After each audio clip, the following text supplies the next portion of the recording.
오늘은 교회여 깨어나라, 교회여 깨어나라 라는 제목으로 하나님의 말씀 증거하도록 하겠습니다. 오늘 설교는 교회에 관한 이야기이기도 하고요, 자녀 교육에 관한 이야기이기도 하고요, 바른 신앙에 관한 이야기이기도 합니다. 그리고 국민의 기본 의무인 국방의 의무처럼 성도에게 부여된 기본 의무라고 할 수 있는 주님의 군사로서의 부름을 받은 참 그리스도인에게 부여된 영적 전쟁에 관한 이야기이기도 합니다. 먼저 오늘 이 설교는 원래대로 하면 다다음 챕터쯤에 진행할 계획을 가지고 있던 설교였어요. 그런데 지난주에 제가 한 기도 제목을 여러분하고 나눴었죠. 저의 옛 제자 중에 하나가 신천지에 빠졌다라는 내용이요. 현재 그 지체와는 문자로나마 간신히 대화를 나누고 있는 그런 상황입니다. 그러나 아직 본격적으로 영적인 대치 상황 같은 것이 벌어진 건 아니고요. 이제 그 길로 가려고 지금 계속 서로 그러고 있는 건데, 그러니까 속된 표현으로 서로 간을 보고 있다고 할까요? 조심스럽게 지금 문자를 주고받고 있는 그런 상황입니다. 여기서 먼저 여러분들과 나누고 싶은 것이 있는데, 이단 또는 거짓된 사상에 빠진다는 것은요, 인간의 기본 품성이 파괴되어 버린다라는 말입니다.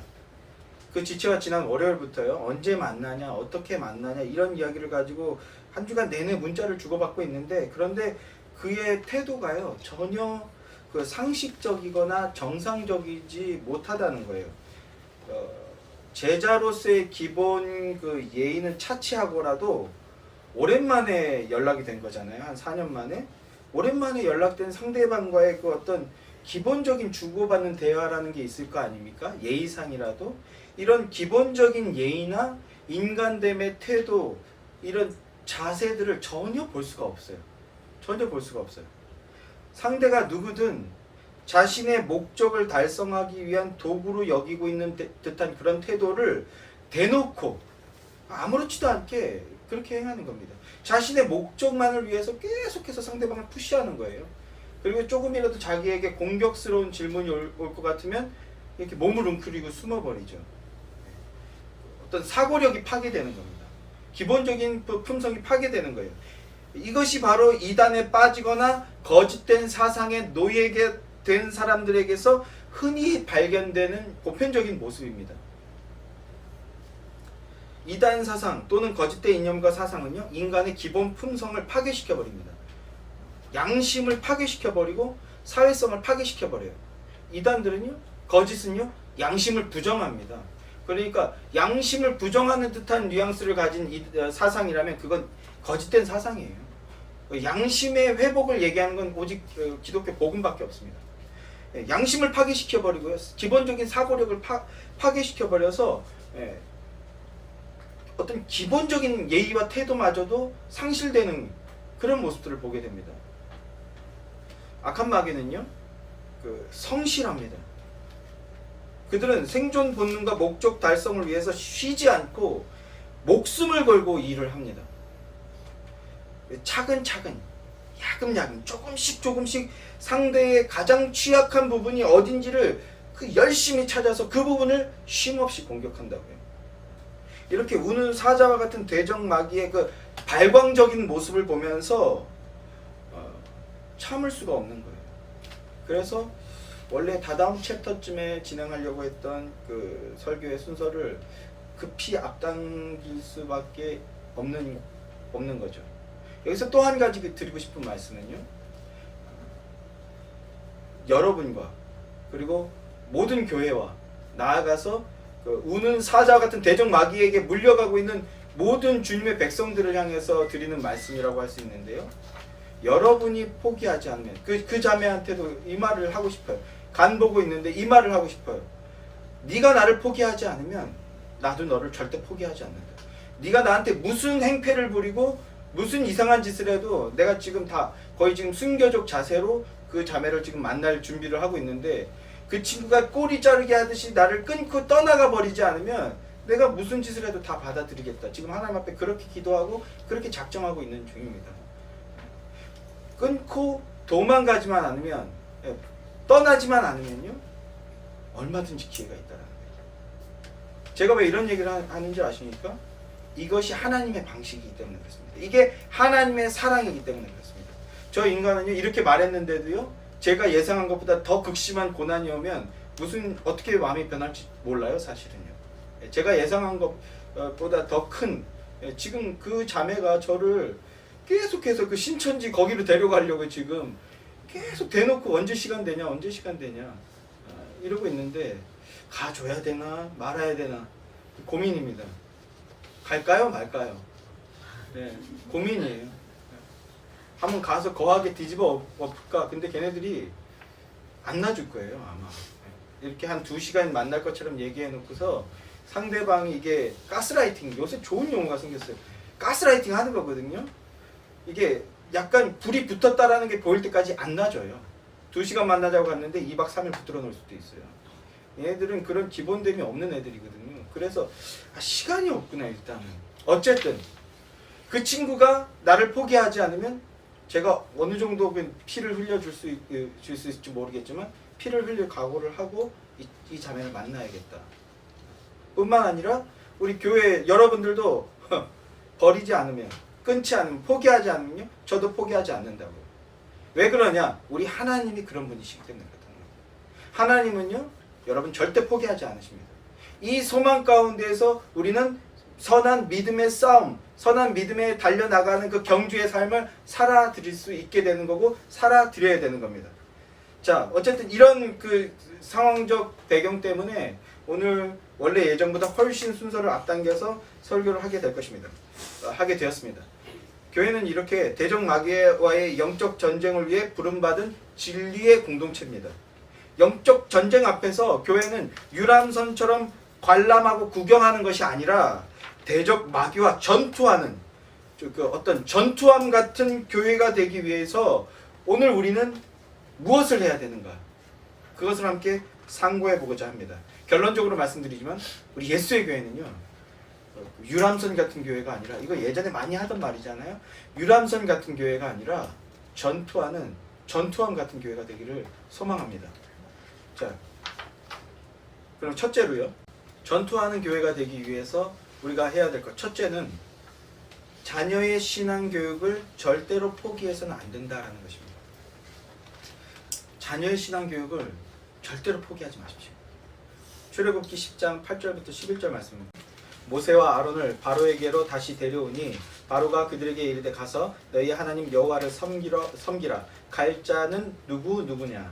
모세가 이르되 우리가 여호와 앞에 절기를 지킬 것인즉 우리가 남녀노소와 양과 소를 데리고 가겠나이다. 바로가 그들에게 이르되 내가 너희와 너희의 어린 아이들을 보내면 여호와가 너희와 함께함과 같으니라. 보라, 그것이 너희에게는 나쁜 것이니라. 그렇게 하지 말고 너희 장정만 가서 여호와를 섬기라. 이것이 너희가 구하는 바니라. 이에 그들이 바로 앞에서 쫓겨나니라. 개역개정 버전은요, 이 너무 완곡하게 표현돼서 바로와 모세의 대치 상황이나 바로의 감정선을 좀 이 글만 읽어서는 잘 이렇게 캐치할 수가 없는데, 지금 바로는 말도 안 되는 소리를 하면서 대노를 하고 극렬하게 흥분하면서 어떤 대안을 제시하는 거거든요. 이 말씀은요, 애굽에 임했던 모세의 10가지 재앙 중에서 8번째 재앙입니다. 8번째 재앙, 메뚜기 재앙이 벌어지기 직전에 바로와 모세의 대치 상황을 나타내고 있는 말씀인데, 바로가 이미 7번의 큰 재앙을 통해서 여호와 하나님이 얼마나 강력한 분이신가를 경험한 상태예요. 그러니까 속된 말로 상당히 쫄아있는 상태입니다. 그런 상태에서 모세로부터 또다시 큰 재앙이 임하게 될 것이라는 말을 듣고 겁에 질려 있는 거예요. 그래서 그런 상태에서 바로가 묻습니다. 애굽을 떠나겠다고 말하는데 누구누구가 갈 거냐? 여러분, 이 질문 자체가 마귀적인 술책이에요. 마귀적인 술책이 모르지 않습니다. 그런데 이 질문을 통해서 대화로 자기가 원하는 유리한 방향으로 대화의 물꼬를 트려고 하고 있는 거예요. 이에 모세가 양과 소는 물론이고 어린아이와 노인들까지 모든 사람이 갈 거다. 당연한 얘기 아닙니까? 모든 사람이 갈 것이다. 이렇게 대답하고 있는 거죠. 그러자 바로가 좋아, 가라. 그런데 어린아이들은 데리고 가지 마라. 자녀들은 데리고 가지 마라. 이렇게 대안을 제시하는 겁니다. 이 말씀에서 우리는 악한 마귀가 하나님의 백성들을 어떻게 교란하며 어떻게 공격하는지, 악한 마귀의 전략과 술책이 무엇인지 발견할 수 있어야 됩니다.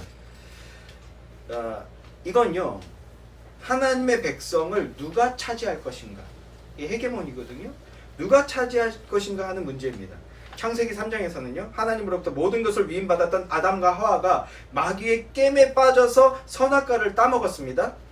뱀이 네가 하나님과 같이 될 것이다. 네가 하나님처럼 될 것이다. 네가 모든 것들을 마음대로 할 수 있는 완전한 자유를 누리는 존재가 될 것이다. 이렇게 유혹했습니다. 그 말에 아담과 하와는 선악과를 따먹게 된 거죠. 그런데 선악과를 따먹자 어떻게 됐습니까? 완전한 자유를 누리는 그 주인이 되었나요? 하나님과의 연결이 끊어져서 영생의 존재에서 사망의 존재로 전락해버렸어요.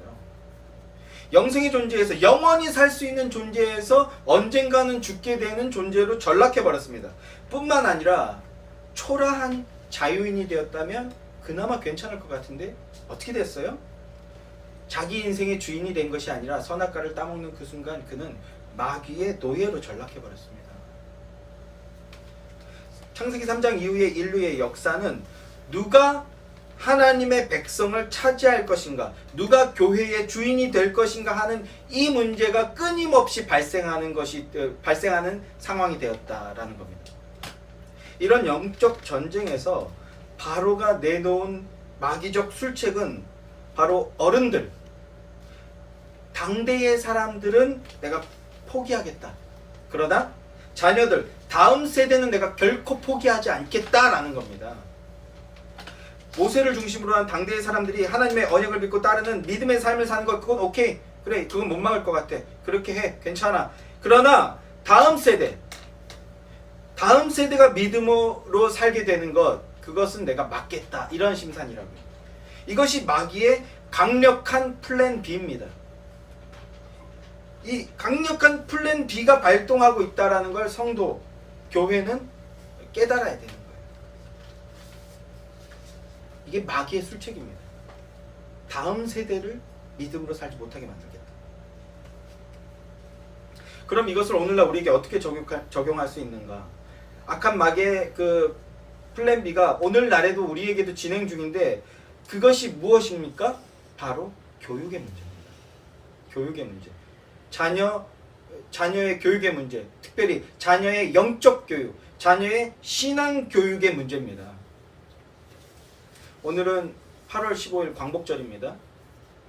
일본의 항복선언으로 2차 세계대전이 종식된 날이자, 그럼으로써 조선이 일제강점기에서 해방된 지 76주년 되는 날입니다. 그런데 8월 15일 날 우리는 더욱 강조해야 되는 진짜 의미는 따로 있습니다. 8월 15일은 무슨 날입니까? 8월 15일은 광복절이라고 하는데 8월 15일의 진짜 제정 목적이 뭡니까? 1948년 8월 15일 날 대한민국이 건국했습니다. 대한민국이 자유민주주의 공화국으로서 건국되었음을 전 세계에 공표한 지 73주년이 되는 날입니다. 우리는 근데 이걸 많이 망각들을 하고 있어요. 대한민국의 생일이라는 겁니다. 근데 우리는 잘 말하지 않아요. 왜 그럴까요? 1945년에 세계대전이 종식이 되면서 1945년 8월 15일이 세계대전이 종식된 날입니다. 이 세계대전이 종식이 되면서 전 세계의 여러 나라들이 동시에 크나큰 변화를 맞이하게 됩니다. 그 중에 한 곳만 예를 들면요, 프랑스 같은 경우도요, 저 유명한 프랑스 혁명, 프랑스 혁명으로 인해 어떤 일이 벌어집니까? 우린 프랑스 혁명을 좋은 거라고 생각하는데요, 사실은 이 프랑스 혁명으로 인해 프랑스는요 100년이 넘는 시간 동안 숙청이 이어지고 내정과 내치가 흔들리면서 이 프랑스 혁명의 결과로 어떤 일이 벌어졌어요? 자유, 박애, 또 뭐지? 프랑스 혁명 사상이 뭐죠? 갑자기 생각했네. 자유, 평등, 박애, 이 3대 사상이잖아요. 자유와 평등과 박애를 위해서 프랑스 혁명이라는 걸 일으켰는데 결국 어떤 결과에 다다랐습니까? 나폴레옹이라는 황제가 등장해서 독재 국가로 전락해버렸어요. 자유도 없어지고요, 평등도 없어졌어요. 아니 모두 평등하게 노예로 다시 전락해버렸지. 예, 그리고 박애는 더더욱 없어졌어요. 독재 국가가 되어서 나폴레옹의 프랑스는요, 전 유럽을 전쟁의 소용돌이로 빠뜨려 버립니다. 또 이것이 나비 효과가 되어서 결국 세계 1차 세계대전이 벌어지게 되는 단초를 제공하게 돼요. 그리고 그래서 어떻게 됩니까? 프랑스는요, 독일의 속국으로 전락해버리죠. 100년이 넘는 시간 동안 부침에 부침을 겪다가 2차 세계대전이 끝난 1945년이 돼서야 프랑스도 자유민주주의 국가가 됩니다. 그거 아셨어요? 프랑스도요, 우리랑 비슷해요. 자유민주주의 국가가 된 지 얼마 안 됐습니다. 그러니까 자유민주주의 국가로서의 수준이 우리랑 별반 다르지 않은 거예요. 지금 제가 프랑스를 한 예로 들었는데 1945년에 이렇게 전 세계가 새롭게 시작된 해예요. 자유주의 진영과 공산주의 진영으로 나뉘어서 새롭게 태동하기 시작한 시기가 바로 1945년입니다. 국제적으로 전 세계적으로 굉장히 의미가 깊은 그런 해입니다. 우리는 근데 너무 우리 그 광복만 생각해요. 우리도 이제 세계적으로 눈을 좀 넓힐 필요가 있습니다. 이런 세계적 흐름 속에서 우리는 1948년에 새로운 국가를 건국했어요. 그러나 안타깝게도 이 나라가 전 세계의 원조가 없이는 나라를 유지하는 게 사실상 불가능한 세계 최빈국이었습니다. 1948년에 건국한 이 대한민국이라는 나라는요, 전 세계가 옷 주고 먹을 것 주고 돈 주고 그래야 살아남을 수 있는 그런 나라였다고요. 자, 그런데 73년이 지난 오늘날 우리 대한민국은 어떤 나라가 되었습니까? 어떤 나라가 됐어요? 세계 최빈국에서 전 세계 10위권에 들어가는 잘 사는 나라가 되었습니다. 전 세계에서 원조를 받다가 전 세계에 원조를 해주는 이 1945년도에 전 세계가 새롭게 시작됐다고 말했잖아요. 이 70여 년 동안 80여 년 동안 전 세계에서 원조를 받다가 원조를 주는 유일한 나라예요. 대한민국이 유일합니다. 전 세계에서 온 선교사들의 도움을 통해서 간신히 근대에 눈을 떴던 이 나라가 세계에서 두 번째로 많은 선교사들을 파송하는 나라가 되었습니다. 완전한 반전을 일으켰다고요. 우리는 이걸 한동안 한강의 기적이다 이렇게 말했는데요. 이런 기적적인 일들이 그러면 어떻게 가능했습니까? 어떻게 이루어질 수 있었습니까? 여러 가지 분석을 통해서 여러 가지 이유를 들 수 있겠지만, 그러나 결정적인 동인을 하나만 꼽자면 저는 교육을 말하겠습니다. 교육. 대한민국은요, 세계 최고의 학구열을 자랑하는 그 나라입니다. 자녀 교육에 모든 것을 거는 나라예요. 우리 대한민국은요, 교육을 통해서 일어난 나라입니다. 그런데 여기서 우리는 한 가지 더 깊게 들어가야 됩니다. 전 세계 최고의 학구열을 자랑하는 이 자타가 공인하는 한국 이 교육의 모체가 무엇입니까? 한국 교육의 모체가 무엇인지 여러분 아셔요? 바로 교회입니다. 교회예요. 병자호란 이후에 조선에는요, 평민을 교육하기 위한 전문 교육기관이 전국 팔도에 단 한 곳도 없었습니다. 10% 미만의 양반 말고 일반 평민들, 천민들이 교육을 받을 수 있는 방법은 사실상 완전히 없는 나라가 됐다고요. 그리고 200여 년이 흘렀습니다. 나라에 자신의 이름을 쓰고 읽을 수 있는 사람이 10%도 채 안 되는 그런 나라로 전락해버렸어요. 그러니 국가의 동력과 경쟁력이라는 게 완전히 상실돼도 그게 무리가 아닌 그런 나라가 돼버린 겁니다. 그런 나라에 1883년도에 선교사들이 들어와서 뭐 했습니까? 학교 지었어요. 교회 짓고 학교 짓고 병원 지었어요. 그리고 아이들을 교육시켜야 된다 이런 의식도 없었어요. 아이들을 그냥 제가 사석에서 많이 말씀드리지만 우리 이런 농담 하거든요. 팔아버린다? 이젠 안 해. 2000년대 초반까지도 이런 애. 너 그러면 팔아버린다 이런 말. 아이들한테 겁주기 위해서. 왜 이런 말 할까요? 그런 풍습이 있었기 때문에 그런 거예요. 그런 풍습이 있었어요. 대한민국 60년대까지만 해도요. 큰 딸은 어디 그 뭐라 식모 말고 뭐라 그러죠? 예전에 그 집 가서 그 하녀 말고 뭐 가정부 말고 옛날에는 뭐라 그랬어요? 갑자기 생각이 안 나네. 식모라 그랬는데 뭐 하여튼 더 막 이렇게 천하게 표현하는 단어들이 있었는데 그 집 큰 딸내미 어디 부잣집에 그냥 그 설거지하고 청소하는 그런 걸로 보내버렸어요. 돈 벌어오라고. 사실상 팔아버린 거예요. 더 앞으로 조선으로 가면요.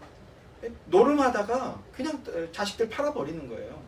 이런 흔적들이 남아서 너 그러면 뭐 팔아버린다 뭐 이런 식의 농담들. 이제는 근데 안 하죠. 그만큼 자라난 겁니다.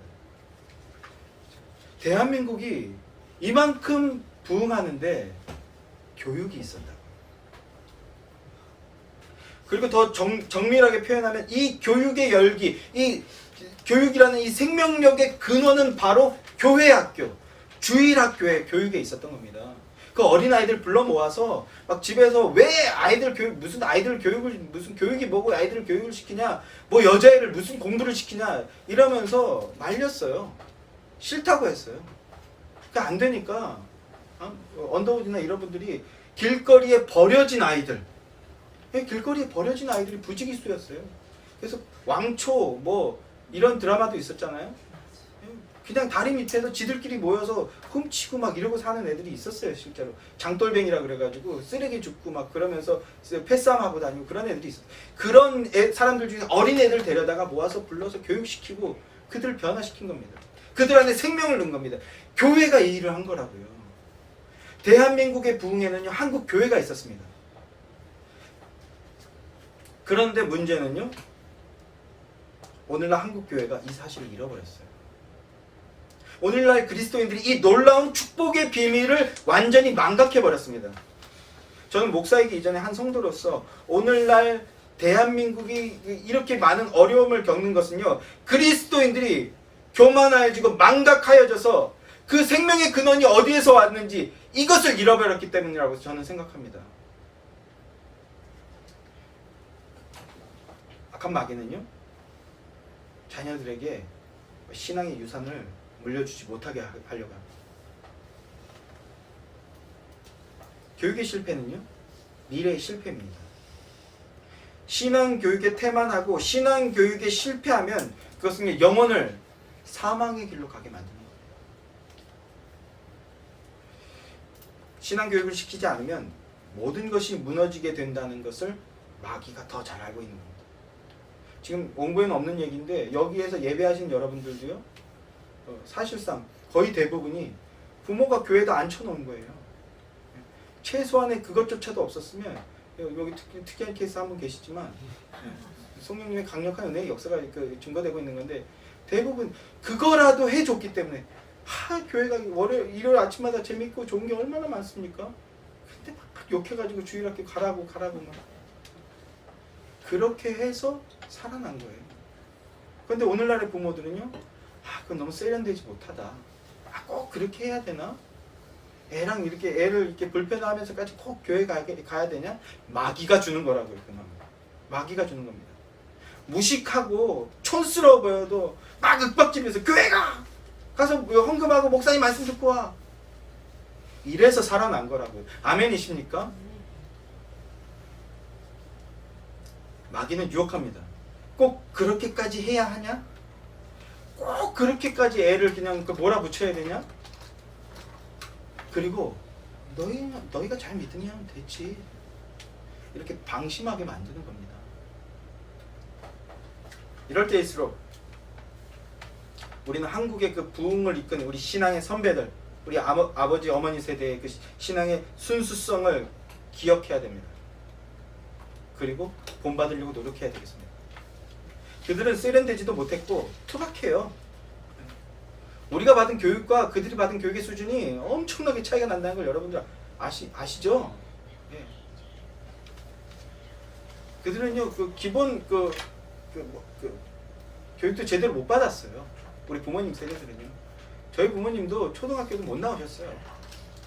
그러니까 그들이 말이 엉성해 보이고 촌스러워 보이죠. 그러나 하나님 말씀 앞에 그들은요 누룩을 넣지 않았습니다. 있는 그대로 복종하고 순종하고 따랐어요. 하나님의 말씀을 절대적인 것으로 여기며 절대적으로 순종하려고 노력했습니다.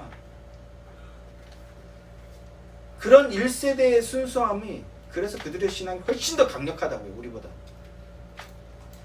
그런 1세대의 순수하고 강력한 신앙이 한국의 대부흥을 이끌었다는 것을 우리는 기억하고 되새겨야 됩니다.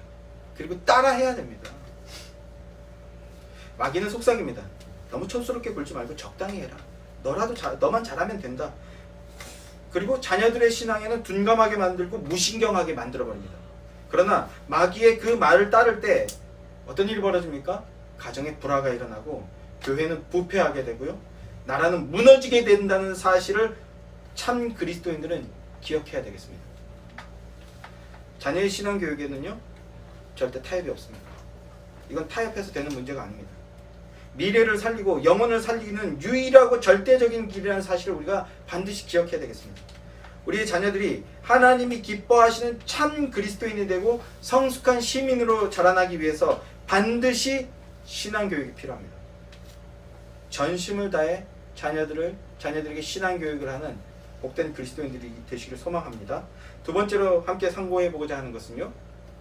악한 마귀의 대적 속에서 교회는 어떤 교회가 되어야 되느냐 하는 것입니다. 어떤 교회가 되어야 되겠습니까? 유람선, 관람선 같은 그런 그 교회가 아니라 전투하는 항공모함 같은 전투함 같은 교회가 되어야 한다라는 것입니다. 2020년 현재 전 세계는요. 이념 전쟁이라고 할 수 있습니다. 이념과 사상의 헤게모니, 주도권을 누가 잡느냐 하는 그런 전쟁 속에 있다고 해도 과언이 아닙니다.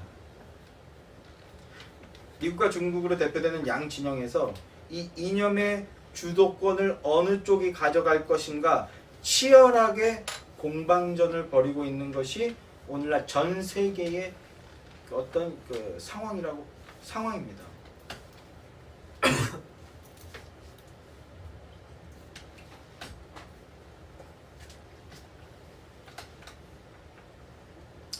그런데 성도 여러분, 이 이념 전쟁이라는 것은요 마귀의 역사입니다. 이념적 대결 구도라는 것 자체가 영적인 눈으로 보면요 결국 하나님을 대적하고자 하는 거예요. 하나님을 대적하기 위해서 생긴 게 이념입니다. 이제 추후에 시리즈로 이걸 좀 나눌 준비를 하고 있는데 원래는 그 시리즈 설교를 하고 난 다음에 이 설교를 하려고 했던 거예요.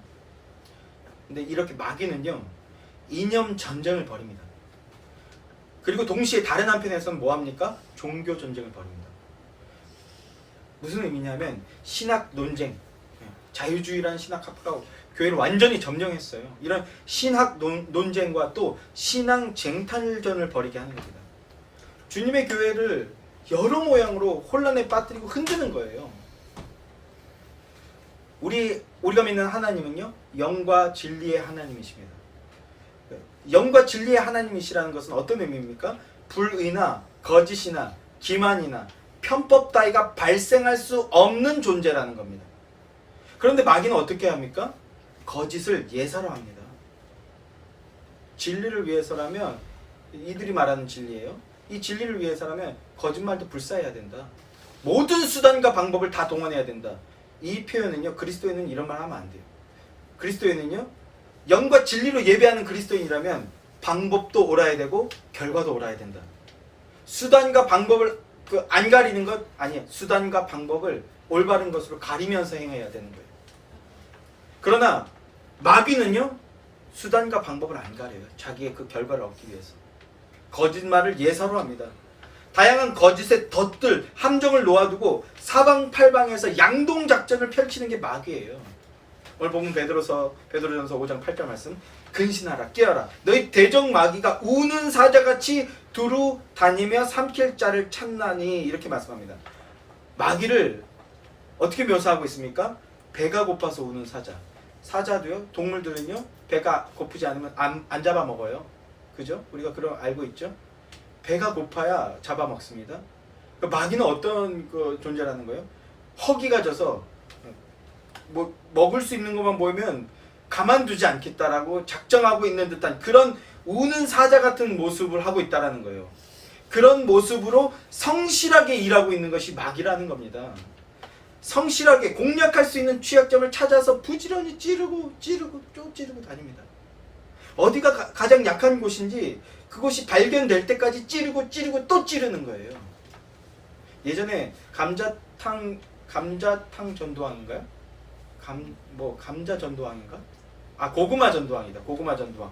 예, 그분이 이제 목사님이 되셨는데 그분이 이런 말씀하신 거예요. 예, 전도 대상을 보고 고구마처럼 여기라는 거예요. 젓가락으로 뚝 찔렀는데 안 들어가.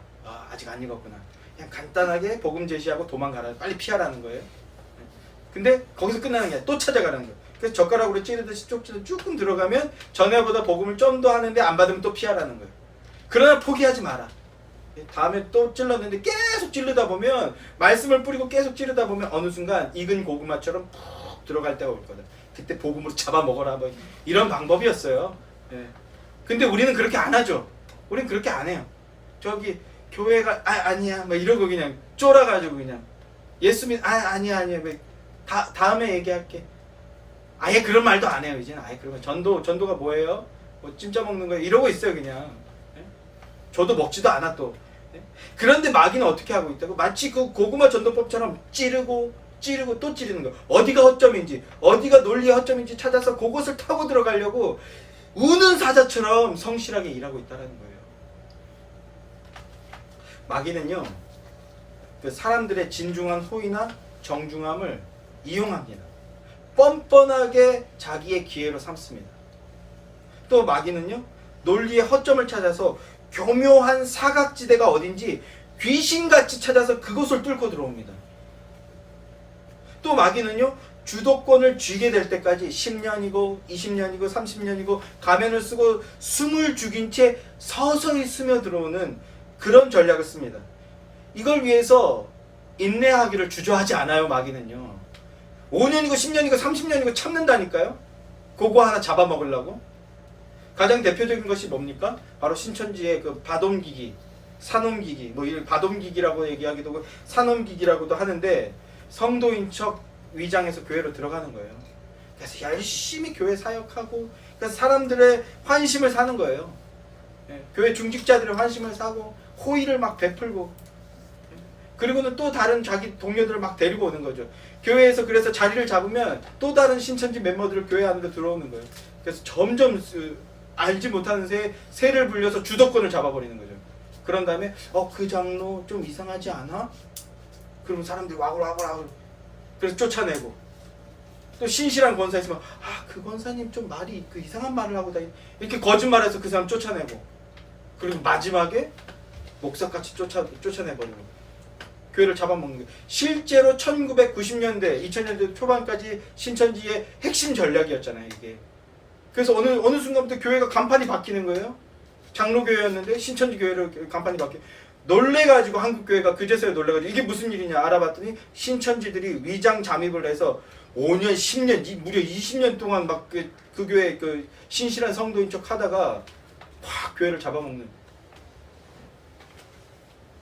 근데 이제 신천지는 그거 안 해요. 그거 안 해도 기성교회보다 훨씬 세졌어. 기성교회가 하는 전략을 그대로 구사해도 먹힐 정도로 14만 4천을 채워주면 신천 신지가 도래할 거라고 그랬는데 20만 명 넘었어요. 그래서 뭐 합니까? 진짜 갑자기 걔네들 표현 생각하는데 진짜 성도가 누군지 시험 쳐 얘네들 1년에 한 번씩 성경 시험 봐요. 그래서 점수 미달되면 넌 가짜야. 그래서 아직 14만 4천이 안 채워졌다. 20만 명 훨씬 넘는데 이러고들 있어요. 자, 또 3,000%로 빠졌는데 마귀는요 그 주도권을 장악할 때까지 5년이고 10년이고 버티는 거예요. 착한 척, 신실한 척. 뭐 신천지보다 이걸 더 크게 하는 사람들이 있죠. 더 크게 해먹는 사람들. 바로 중국입니다. 대약진 운동과 문화혁명으로요 몇 명이 죽은지 아십니까 여러분? 중국 인민이 마오쩌둥의 그 잘못된 정책 하나로 자국민이 몇 명이 죽은지 아십니까? 여기서 제가 많이 하는 말인데 히틀러가 몇 명 죽였는지 아십니까, 여러분? 히틀러가 600만 명 죽였습니다. 그럼 스탈린이 몇 명 죽인지 아십니까, 여러분? 스탈린이? 소련의 그 스탈린이 2차 세계대전, 한국전쟁이랑 이런 것들을 통해서 그리고 자국민을 죽였어요. 스탈린도 2천만 명 죽였습니다. 그러니까 히틀러는 스탈린에 비하면 학고봉이야. 별볼일 없는 거예요. 근데 스탈린도 마오쩌둥 앞에서는요 별 볼 일 없어요. 마오쩌둥이 대약진 운동과 문화혁명으로 몇 명 죽였는지 아십니까? 자국민을 8천만 명 죽였어요. 8천만 명. 놀래지도 않아요. 우리나라 인구의 2배 가까운 사람을 죽여버려. 자국민 굶겨 죽였어요. 그것도 국민들을요. 굶겨 죽였어요. 잘못된 시책으로. 8천만 명이 죽었으니까 굶겨서 죽이고 문화대혁명이라고 그러고 적폐로 몰아서 부모들 막 죽창으로 찔러 죽이고 이렇게 죽인 겁니다. 자기 세력을 확보하려고, 자기 권력을 위해서. 그런데 8천만 명이 죽으니까 아무리 인구가 막 10억 명이라 해도 8천만 명이 그 어른이 죽은 거예요. 어떻게 되겠습니까? 나라가 이제 붕괴되기 일보 직전까지 놓인 거죠. 그래서 등장한 지도자가 등소평입니다. 등소평. 이 등소평이 중국 인민들을 향해서 뭐라고 말했습니까? 도광양해라고 말했어요. 이 도광양해가 뭐냐면 향후 50년 안에는 얘네들은 미국을 이기는 게 목표였어. 그래서 한 게 대약진 운동이었거든요. 영국과 미국을 이기자. 그래서 세계 최대 강국이 되자. 이게 목표였어요. 그게 마오쩌둥 세계 최고의 그 어떤 황제로 되는 게 그 사람의 목표였는데 안 됐잖아요. 그래서 등소평이 향후 50년 안에는 미국과 맞서지 마라. 무슨 말이에요? 빛이 올 때까지, 도광양해라는 게 빛이 올 때까지 어둠 속에서 숨어 실력을 키우라라는 거거든요. 그러니까 그들 안으로 들어가서 그들을 통해서 자양분을 얻어서 실력을 키우라는 거예요. 그리고 실력이 돼서 맞짱 뜰 수 있을 때까지는 숨죽이고 있어라. 그렇게 50년이 지났습니다. 40년이 지났어요. 40년이 채 안 됐죠. 이 말을 한 지. 근데 지금 시진핑이 뭐 하고 있습니까? 미국하고 맞서려고 하고 있는 거예요. 공산주의 사상. 이걸 통해서 전 세계를 지금 장악하려고 하고 있는 겁니다. 그런데 제가 그들이 하고 싶은 말은 그들이 그 키운 실력이 어떤 실력이냐는 거예요. 불의와 거짓의 실력입니다.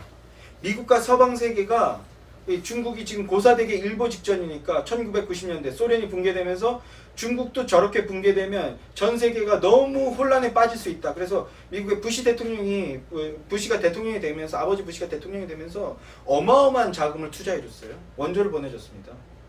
미국의 원조를 받아서 그 위기를 모면하고 실력을 키운 거예요. 그 원조를 받은 돈으로 세계의 우수 인력들과 기술들을 훔쳐오기 시작한 겁니다. 그게 중국이 실력을 키우는 방식이에요. 그렇게 실력을 키워서 그들이 지금 뭐 하고 있습니까? 북한, 대한민국, 동북공정, 베트남, 대만, 인도네시아 여기 다 지금 잡아먹으려고 동북공정, 동베트남 공정 이런 것들로 지금 장악하려고 온갖 술책을 벌이고 있는 게 바로 중국입니다, 여러분. 저는 중국의 그런 모습을 볼 때마다 그 마귀의 침투 작전을 보는 것 같아서 숨이 턱턱 막혀요. 마귀는 이런 다양한 전술과 전략과 전술로 한국 교회를 침탈하고 있습니다. 그리고 상당히 많이 장악했어요. 먼저 기복주의의 싹군들이 한국 교회를 장사꾼의 소굴로 만들어 버렸어요. 그래서 많은 영혼들이 길바닥에 뿌려진 씨앗처럼 말라 죽게 만들어 버렸습니다. 그리고 교회에 대한 의구심을 갖게 만들었고요. 그것은 하나님을 부정하는 길로 갈 수 있도록 길을 여는 역할이었어요. 싹군들이 이런 역할을 한 겁니다. 지들 배불리면서. 그리고 신천지와 같은 이단들은요. 지금 4단계래요. 이런 위급한 코로나의 상황 속에서도 뭐합니까? 성실하게 포교 활동합니다. 성실하게 일하고 있습니다. 마귀는요 성실하게 일하고 있습니다. 우리가 소극적으로 예배하고 있을 때 마귀는요 적극적으로 지금 우는 사자같이 그 영혼들을 잡아먹으려고 성실하게 포교 활동을 다니고 있습니다. 심지어 목사한테도 달려들어가지고 지금 어떻게 해서든지 그를 끌고 가려고 지금 길을 쓰고 있다고요. 그리고 또 사회주의 사상의 영혼을 빼앗긴 거짓 선지자들이 목사라는 타이틀을 내걸고 교회를 장악하고 있습니다. 그들은요, 부드럽고 상냥하고 온화한 미소로 위장한 채 다른 복음, 자기들의 신념으로 만든 가짜 신을 하나님이라고 부르고 있어요. 그렇게 가짜 하나님을 하나님이라고 부르면서 교회를 잠식해 나가고 있습니다. 성도를 미혹해 나가고 있습니다. 인권과 사회적 약자를 돕는다는 이런 사회 정의를 부르짖으면서, 교회가 이런 걸 왜 부르짖습니까? 이런 걸 부르짖으면서 오직 복음을 외치는 자들 향해서 광신자다, 혐오주의자다, 차별주의자다, 이렇게 프레임을 씌우고 있습니다. 저는 사랑하는 성도 여러분이 이러한 위급한 영적 현실을 믿음의 눈으로 바라볼 수 있게 되기를 너무나 간절히 소망합니다. 마귀는 지금 이 순간에도 성실하게 거짓의 사역을 수행해 나가고 있습니다. 이때 우리는 무엇을 어떻게 해야 할까요? 맹수에게 물려서 질질 끌려가는 그 무수한 영혼들, 죽어가는 교회들을 바라보면서 우리는 어떻게 해야 되겠습니까? 지금처럼 모른 척하고 있어야 될까요? 잠언 24장 11절 말씀입니다. 너는 사망으로 끌려가는 자를 건져주며 살육당하게 된 자를 구원하지 아니하려고 하지 마라. 구원하라, 이렇게 말씀하고 있어요. 사망으로 끌려가는 자를 건져줘라. 살육당하게 된 자를 구원해라, 이렇게 말씀하고 있다고요. 주님은 교회를 향해서 이렇게 명령하고 계십니다. 이단에게 물려간 그 영혼과 같은 자들을 그냥 모른 척 할 수 없는 이유가 바로 이것 때문인 거예요. 거짓 복음에 속아 본인도 알지 못한 채 열심히 예배를 드리는데 가짜 예배, 거짓 예배를 드리고 있는 그 이웃들을 모른 채 해서는 안 되는 이유가 여기 있는 겁니다. 예수 그리스도로 말미암아 거듭남을 통해 영생을 얻은 자라는 믿음의 고백이 있는 자라면, 성도라면, 그리스도인이라면 이 말씀 앞에 아멘으로 화답해야 되는 겁니다. 디모데전서 6장 11절 12절 말씀. 오직 너 하나님의 사람아, 이것을 피하고 의와 경건과 믿음과 사랑과 인내와 온유를 따르며 믿음의 선한 싸움을 싸우라. 영생을 취하라. 이를 위하여 내가 부르심을 받았고 많은 증인 앞에 선한 증인으로 많은 증인 앞에서 한 증언을 하였도다. 믿음의 선한 싸움을 싸우라고 말합니다. 영생을 취하라고 말씀합니다. 이를 위해서 너를 불렀다, 이렇게 말씀하고 있습니다. 이것이 교회로 우리를 부르신 이유입니다. 교회가 교회된 이유입니다. 오늘 본문 9절 말씀은 이렇게 말씀하죠. 너희는 믿음을 굳건하게 하여 그를 대적하라. 우는 사자와 같은 마귀를 대적하라라고 합니다. 사도 베드로는요, 마귀를 주님을 대적하는 존재라고 말씀하고 있습니다. 마귀는 하나님을 대적하는 존재고 하나님의 나라를 대적하고 하나님 나라의 백성들, 교회를 공격하는 자들입니다. 예수 그리스도의 십자가로 말미암아 주님이 약속하신 대로 마귀는 그 머리가 박살이 났지만, 그러나 아직 숨이 남아있는 상태예요. 숨이 완전히 끊어지지 않은 상태입니다. 그 상태에서 마귀는요, 예수님께서 재림하실 그날이 오기 전까지 최후의 모든 힘을 쥐어짜서 어리석은 그 악을 계속해서 범하고 있는 겁니다. 마귀는요, 그것 말고는 할 수가 없는 존재예요, 사실은. 마귀는 교회를 대적하고 하나님의 백성을 잡아먹는 것 말고는 할 줄 아는 게 없는 존재고요. 그것 말고는 그리고 본인의 생명을 연장할 방법이 없는 자들입니다. 창세기 3장에서 하나님께서 뱀에게 저주를 내리셨습니다. 어떤 저주를 내리셨죠? 너는 땅을 기어다니고 그리고 뭘 먹어라? 흙을 먹고 살 것이다. 흙을 먹고 살 것이다 라고 말씀합니다. 제가 그래서 말씀드렸죠. 그 흙이 뭐라고요? 흙이 뭐라고요? 자, 사람을 뭘로 지었다고요? 흙으로 지었다. 영혼들 잡아먹는 거 말고는요, 그 생명을 이어갈 방법이 없습니다. 그래서 죽자 살자 사람들을 공격하는 거예요. 참된 그리스도인은 영적으로 깨어나 이런 위급한 영적 현실을 자각하며 대적 마귀에 맞서 대항하는 존재가 되어야 하는 겁니다.